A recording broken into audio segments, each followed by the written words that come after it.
Hello, everybody, and welcome to Garage Geek. It's another Friday night, and of course, I'm having my Friday night chats. This week was a little bit of a bummer. So, one of my cats is sick, and I was a little bit dreading it. So, she was sick, and she was eating. We were feeding her separately, and she was doing fine, very active, very energetic. And then one day, like 3 days ago, boom, just stopped. Not purring, anything, just sitting there. And I'm like, no, we got to take her to the vet. And I was like, oh no, because you know what that means. It's so expensive. I mean, prohibitively so. So we take her to the vet and she needs to stay 2 nights. She's actually there right now. We went both nights to visit her. And so far, it's cost $4,200. And I'm just like crapping my pants. It's so much money. And I know most people would just say, it's a cat, just let it die. But I can't. She's, lived with me for 11 years so far. I just can't let her die. It's just like, as a pet owner, you're put into this horrible position because I could just let her die naturally, but if she, can get better and live for a few more years. But anyways, so we just came back from visiting her and she seems a lot better. I guess she has some kind of like diabetes or low insulin or something, and she needs insulin. And she needs an appetite stimulant. So we're going to go back. The place closes at 11, and so we're going to go there at 10:30, and we got to take her home. But then we're supposed to bring her back in a week and leave her for a day to go through tests and check her insulin all over again. And I'm like, ooh, I don't know, because that will be at least another 1,000. I'm just like, no. So I'm so happy that she's able to come home today, because otherwise it would have been more money. And the 4,200 they gave me was an estimate. Like, who knows what the real bill is going to be? I mean, I've already paid it, but who knows if it's going to be more. So I'm just kind of like crying in my beer right now. Oh, so yeah, not a great week. Going to that animal clinic after school and whatnot each night. But two positives, real positives. The first was I got a postcard from Morton Assad. It was so nice to come home and see this. So I don't know if you could see that, but wow, would I like to go and see that. Look at that beach. And then I've seen him. He goes here quite often for a bike ride, or he's showing the same picture over and over again. I think this is kind of near his house. So I'm outing you, Morton, where you live. But yeah, the pictures that he posts on Facebook are always very beautiful. He's always taking bike rides over there. And then he also drew a really nice picture down there. So that's really appreciated. So, and I don't know if you could see it up there. It says Skagen. I hope I'm saying it right, because he gets mad when I don't. And then I had another package, and this one was from This Is Music, and it's full of pop music albums. And this was so nice. So this is the second time I've gotten some pop music albums, and they're I think they're all from Denmark. So I'm not going to pronounce them, because then Morton makes videos about my pronunciation. So you can read it yourself. But look at how cute these albums are. I can't wait to play these. Here's another one. To be honest, I don't even know what that says. Oh, is that an N? I'm not sure. Haleng? I'm not sure. Larson. Transit. Just so cool. Oh, I should see what the back. Show you the back. Oh yeah, on the back we have the group. And the next one is, I'm going to say this group because Morton already corrected me. So this is Laban, but I'm just going to say Laban just to aggravate him. So This Is Music sent me Laban's number 1 and number 2, and now he gave me number 3 and number 4. I'm wondering if I have the whole collection Who knows? So here's the number 4. It's got a beautiful back. Look at that. I love the back of that. That's gorgeous. And then let's see what this one, the back of this one. It's just the 2 people, the Labanites. And then here's another one. The last 3 was Radio. That's a pretty cool cover. And Radio 2. And Radio, this must be 3. I don't know, but these albums are pretty awesome. Pop music albums from another part of the world. How fun is that? I mean, I never see these in the United States, of course. I mean, maybe under an import section, but I have to say, Kim, thank you so much. Look at that cool label, by the way. Replay Records. I can't wait. This weekend is going to be a lot of Danish pop music. Let me show you the back of this one. So that took my mind off my cat troubles for a little while. Getting the albums from This Is Music and the postcard from Morton. So those Danish people are really nice. They're sending Garage Geek stuff in the mail, so that's pretty cool. So yeah, this was a great time for this stuff to arrive, to take my mind off of my cat. And the poor cat. Like when we went today, she's still like all kind of. And she has so much dandruff. It's so weird. I don't know what happened because she just stopped cleaning herself too when she got sick. And no matter how we keep trying to clean her, she just has a lot. I know, that's TMI, right? All right, I'm going to kind of go through this list anyways, and later we have to go out. Oh, I want to show you this. This is probably going to be my last purchase for a little while. I always say that. But I had bought the first collection of Moomin, and I'm actually halfway through this. And then I got 2 more. I think these books are so gorgeous. They look great too on the shelf. So they're the Moomin set. I'm actually really enjoying them, and they're not that expensive, and they're just so beautiful. So hey, buy them from Drawn and Quarterly.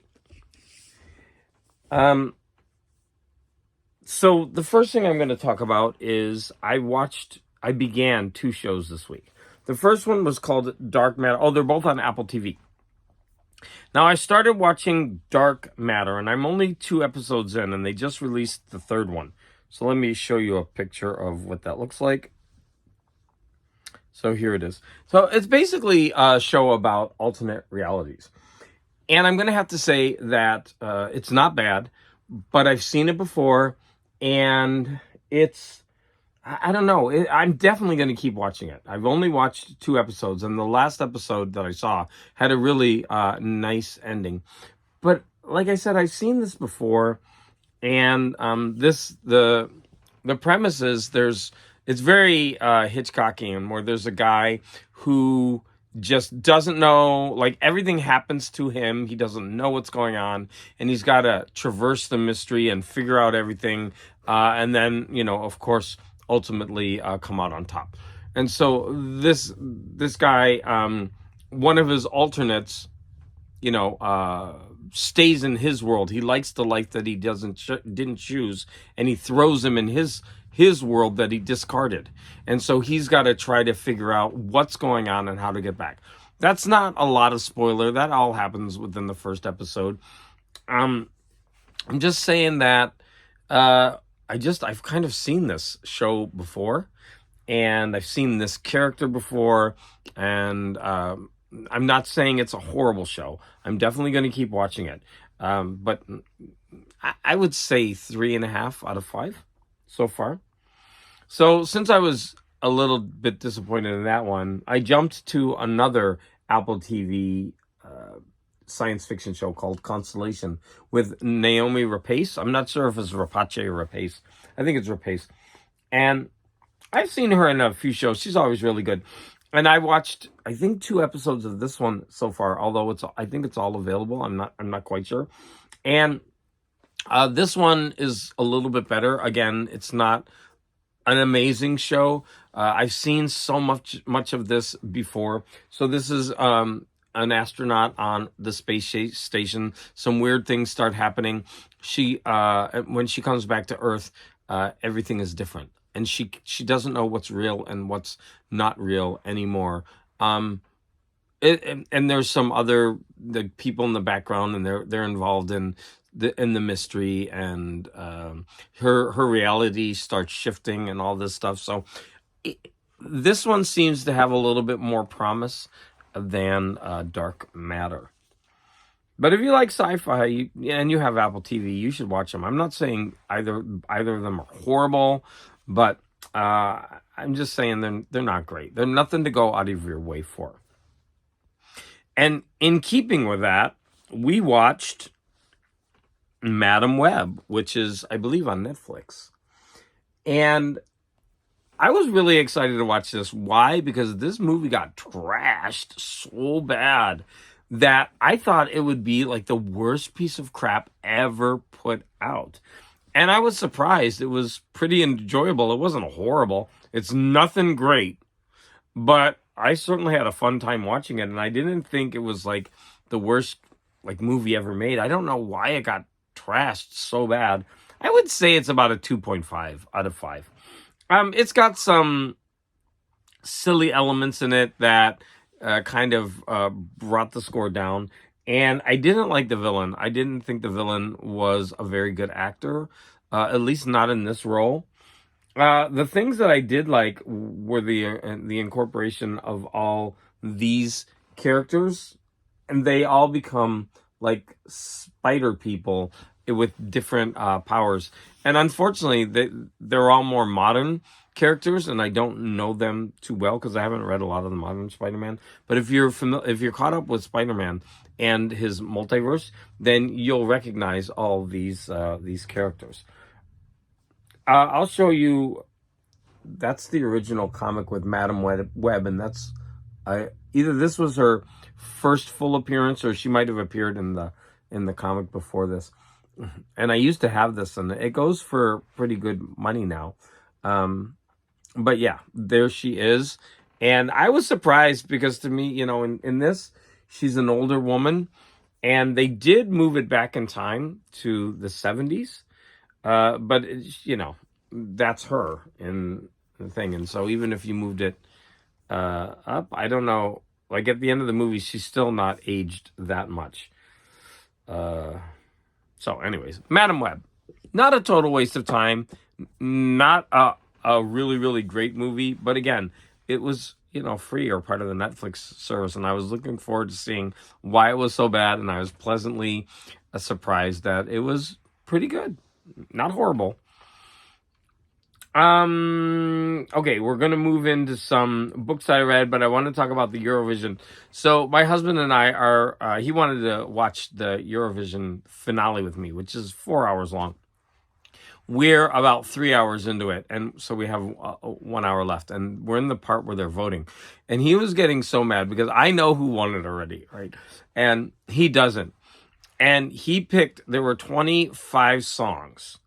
One of them got disqualified, which was a shame because the song was actually a really nice song. But he got disqualified for some backstage shenanigans, antics. I don't know the exact story, but it was a shame that he got disqualified. So there were 25 songs, and my husband really liked 14 of them, and I was surprised that he liked so many of them. And so he was rooting for them, and the one that won keeps getting votes, and he was like, I'm getting so mad. I can't. What is going on? Why are they? This isn't the song I want to win. It was pretty funny. And then I was kind of laughing, and I was like kind of snickering. He's like, why are you smiling? He's like, I'm going to be mad. I'm going to be so mad if this wins. And I was thinking to myself, get ready to be mad, bitch. Because, yeah, he's gonna be disappointed, which is a shame. But the one who won was actually really nice. I liked his song and I liked his performance. I'm not sure if I'm gonna do a Eurovision wrap up like I wanted to. But number one, I guess they have to sing their vocals live now. So if you're one of the people in the comments who said that they lip sync, I don't know about that because they said as part of the rules they have to do live vocals, and they're certainly performing live. Probably the music is all recorded, obviously, because most people aren't playing instruments up there. And I think the songs are so good and catchy. I don't Everyone's calling it Euro trash, but it's so much fun and the songs are good. If you're one of the people that thinks the Eurovision contest is trashy, I I challenge you to listen to the playlist twice and see if you're not singing along. And there are songs for everybody. For example, a lot of the people out there who like the darker music, look at the entry from Ireland. Watch her video. It's awesome. In fact, she's one of my top three. And she has the slogan, Crown the Witch. And she's got this like black crown of thorns. And she holds it up to crown the witch. It's so cool. I don't know. I'm gushing. I'm so enjoying the Eurovision Song Contest for my first time watching it. I don't know. I think that they've polished up their image. I don't think they're what they used to be. So I don't know. I know a lot of you in the comments have said, things about the contest. I would say give it a try. I'm enjoying it so much. It's so much fun. Splinter of the Mind's Eye. Okay, so for this week, I read this book. This was I'm giving myself a book a week challenge. So this week I read this book and I was able to finish it. Now I was very happy because this was a book I had as a kid that I never read. And so I was very happy that I was able to get a copy of this. This one is beat up. Even the pages are yellowed. But I was so happy to finally read this. And you know what? I really enjoyed it. I mean, it's a Star Wars book. And it was about, as you can see, Luke, Leia, C-3PO, and R2-D2, and Darth Vader shows up later. Now, this is by Alan Dean Foster, and it was the first actual Star Wars book, I believe.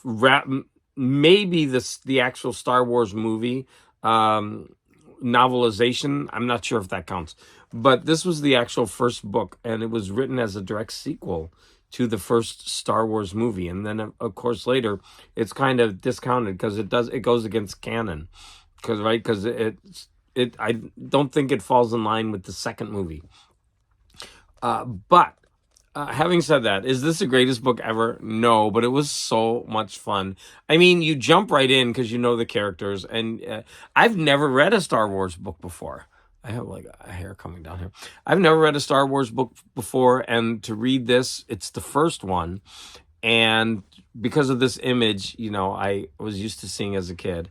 I really had a lot of fun with this book. And it was not a chore to get through. And there we go. I really enjoyed Splinter of the Mind's Eye. Next, I read the sequel to this one. I listened to. Let me find the book cover. I read the sequel, A Beautifully Foolish Endeavor, by Hank Green. So this is the second book in the conclusion of the story that I might have told you about maybe a month or a month and a half ago, where this alien intelligence comes to Earth, and it has it divides the intellectual community into like two camps, and it really follows one woman and her the people around her as she deals with this alien intelligence, because it kind of latches onto her. And we go through everything that happens around them. Now, in this book, we actually get the point of view of a lot of the other characters that are around her, and it finishes up the story. I I enjoyed this book. These are basically page turners. Both books were so much fun to listen to that I would recommend them. It's not anywhere near serious literature, but you're going to have a blast with these books. So there you go. A beautifully foolish endeavor by Hank Green, and yeah, I would recommend that for a good quick read. The next thing that I'm going to talk about is the claustrophile. All right, so I read another story in this book, which was Four for the Future. And last week I talked about Paul Anderson's story. This week I read a story by Theodore Sturgeon, and it was called The Claustrophile. Now, I'm going to have to say that overall, I did not like this story that much. I really liked the beginning. It took place mostly in around a table, and the characters in the family and their dynamics and their relationships, and they run a boarding house. And there are a couple of the lodgers there. There's one that's been there a while, and one new starts questioning one of the sons. And to me, it felt a lot like the day the earth stood still. The beginning was really good around the dinner table, but by the time we got to the revelation, it was about halfway through. It kind of dragged for me, But one interesting thing is that this is by Theodore Sturgeon, and I'm going to have to paraphrase this because I put the notes on my phone, and then I'm using my phone to record this, so I messed that up. So Theodore Sturgeon, in this story called The Claustrophile, came up with an idea or a phrase that everything is not absolute, something like that.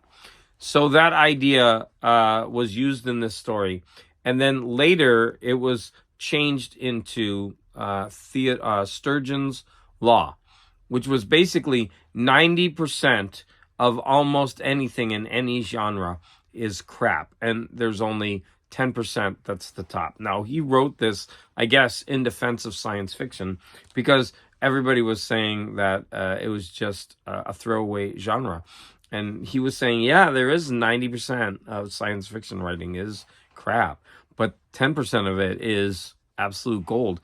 And he was challenging anybody in any field, like, hey, really examine your field, and you're going to find that 90% of everything produced is crap, and there's only 10% worth remembering. So even though this story was throwaway, that idea that blossomed into his law of what he's known for started with that story. So that was pretty cool to find out. Okay, what's next? The Sour Lemon Score. Now, the Sour Lemon Score is the next Richard Stark Parker novel. I forget which one it is now. Maybe the 12th, 11th, or 12th. I'm digging this series, and man, this one was phenomenal. If you're not on the Parker train, you need to be. These books are so good. So this one harkened back to another one, but it was still done really well.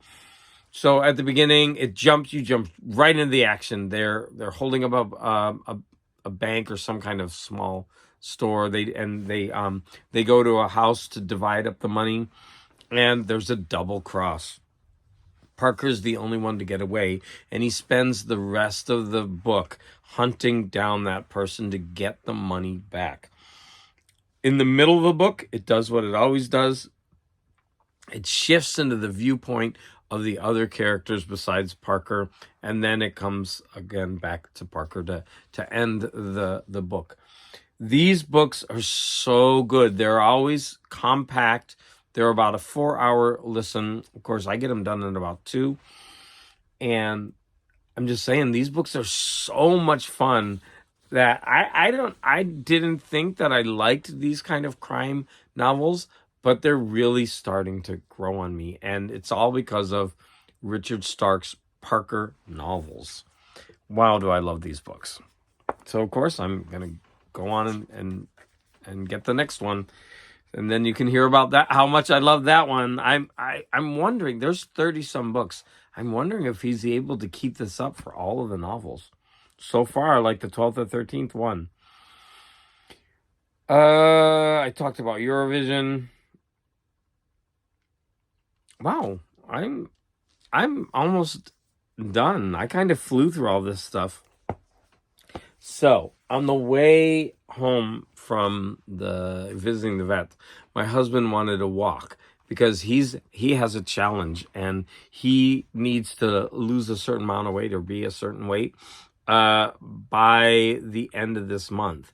And if he does, he wins $300. But if he doesn't, he loses $300. So he walked all the way to the vet's, which was 3 miles, and then he walked home. So right near the vet's, there's a used bookstore that I haven't been to in a while. And I was like, okay, honey, I'll see you later. And I took a beeline right to the bookstore. About 45 minutes later, he was like, where are you? Ew! Jeez.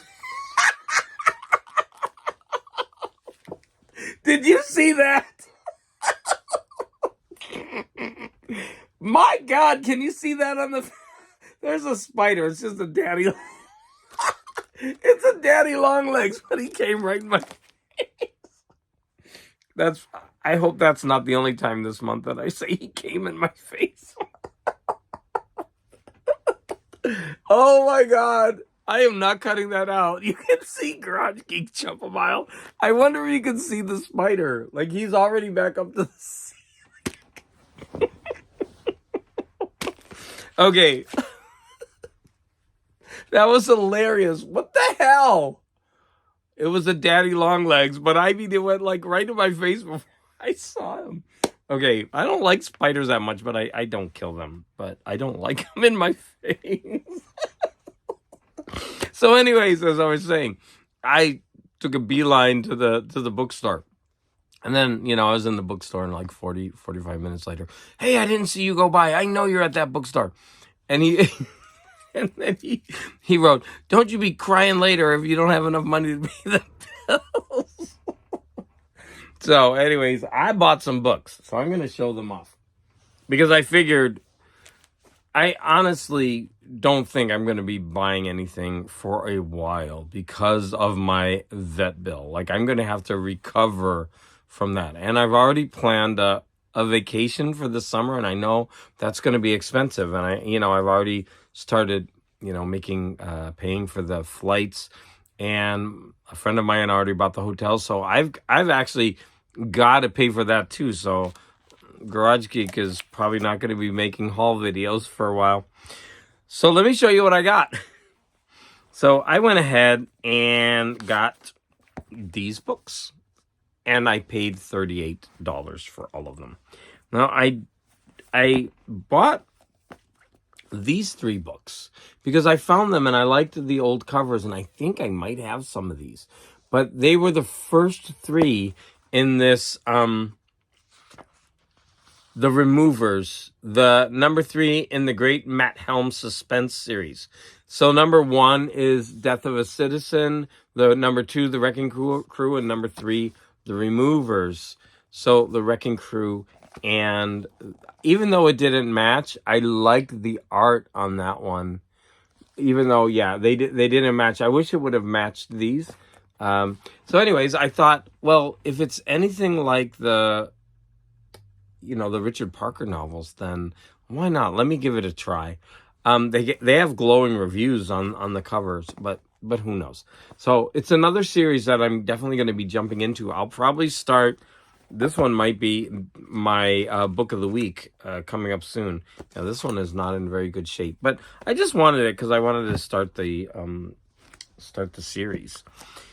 And I found this really cool Arthur C. Clarke Tales of 10 Worlds. Now, again, I'm not sure if I have this or not, but it was so beautiful. It just feels great in the hand. 10 short stories by Arthur C. Clarke. Well, I think they're by him. Let me see. Oh, look at this cool picture on the inside. Yeah, I'm looking like, what the heck? That spider just came right down in my face. Oh, Lord. Yeah, so there are, 10. And I know I have other, or I might have Arthur C. Clarke collections, but I'm going to have fun reading this. It's just, what a cool book. And in that vein, in the Westerns, I found this, a Jesse Stewart reader. And I thought that cover was cool. And I guess it says, fiction, verse, and true stories about the earthy hill people of Kentucky by one of America's great writers, Jesse Stewart. Oh, I don't know. I just bought it for the cover, and I thought it might be nice just to read some of these short stories and see if they're any good. But yeah, pretty cool. Then the last two that I bought were, I bought this Kate Chopin. I'm not sure if it's Chopin or not, but The Awakening. It's a super famous book that I've never read. And I've had other copies of this, and I don't know why I haven't ever read it. But I really bought this because of the cool cover. And this is a Penguin series from England. They're not available for the most part in the United States. And this is the first one that I came across used. And I just think it's gorgeous. I'm a sucker for Penguin books. And every time I see somebody show off these spines with all these colors, because they all have different colors and color schemes. And I was like, oh, I want to get it. So I did. And now I better read this. And then I bought this monster of a book called The Vintage Cheever, Collected Stories, John Cheever, Collected Stories. So a vintage paperback. But yeah, I like the cover art. I'm not going to lie. I just like the cartoony aspect of it. Maybe the subject. I guess that's a swimming pool that he's going toward. I just thought that was a cool cover. And again, maybe I have another collection like this by him that I've never read. I've got to start reading some of these. So I thought to myself, they're going to be right here in the garage. And I'm going to be dipping into these. And if I read a story here and there, then that'll be worth it. So yeah, I went ahead and I did spend money, even though my cat is in the vet. But I thought to myself, this is going to be a last opportunity before you close everything up. And I think that is it for Garage Geek. Let me go ahead and look at my pictures to see if I've shown them all. There might be one more. Oh, so yeah, I did want to show this picture. So the Claustrophile by Theodore Sturgeon was originally put out in this Galaxy Science Fiction. And I have a bunch of them in a pile behind this, and I wanted to actually see if I have this one. But yeah, originally published in that. I thought that was cool, so I wanted to show that off. The Claustrophile by Theodore Sturgeon. A little bit of the history of where that came from. So, in about, what time is it now? It's 8 o'clock. So, in about 2.5 hours, I will be, 2 hours and 15 minutes, I will be driving to pick up my kitty. So, wish me luck, everyone out there. I want to thank my friends in Denmark for sending me some things, to brighten up my week. And thank you for sitting through that. I have to watch that part where the spider. I wonder if you could actually see the spider, but man, I know I recoiled like a little. Oh, I shouldn't say this. Like a little girl. That's sexist. But Garage Geek did a jump. I want to thank all of you out there for the support, and please, please, please remember to always try to be more intelligent and watch the Eurovision or listen to the Eurovision song contest list.